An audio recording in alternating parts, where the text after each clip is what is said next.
The time has come, the chicks are hatching. I made a video when I first started setting these incubators. I have been continually setting them since I made that video.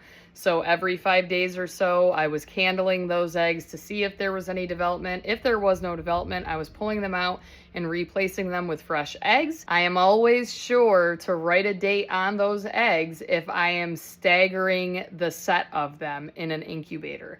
So if I'm putting in new eggs and taking out undeveloped or quitters, I want to make sure that I know when they are supposed to hatch so that I don't accidentally dispose of one that was actually a viable egg. Only one incubator has started pipping and hatching so far. I do have to check one of my nurture rights because I'm a little surprised I set the nurture right at the same time that I set the orange incubator that I got off of TikTok Shop. Chick Cozy is the name of that incubator.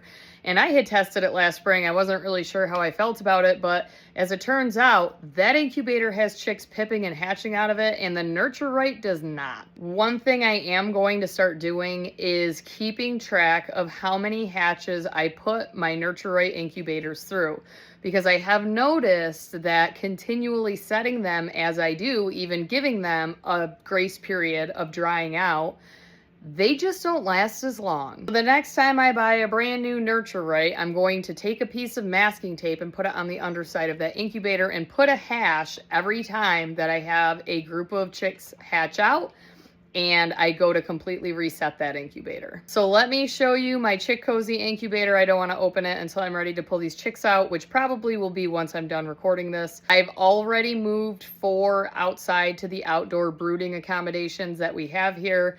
I do live on a farm, so when I hatch out chicks, they do go outside. They do not live in my house, unlike some people. My dogs live in my house, my cats live in my house. I don't really need any more animals. So it is a little bit harder to see, but oh, that little one just flopped right over. But it does have a little bit of a rubber mat on the bottom of it, so they do get good traction. And I am curious to see if this reduces the instances of splayed leg. There are 4 or 5 more chicks pipped in here in this row. I think there might be one in this row.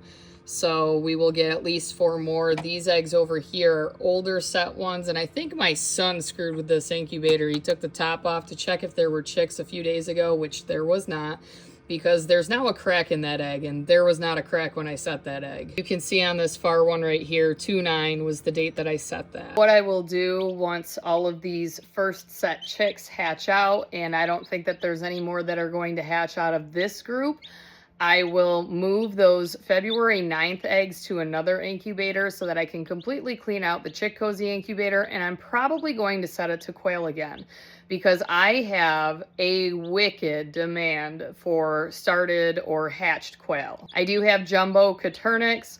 The eggs that I get range anywhere from 16 to 18 grams, which I guess is ideal for some people, especially if they want them for dual purposes for both meat and eggs. So let's talk about my little friends here.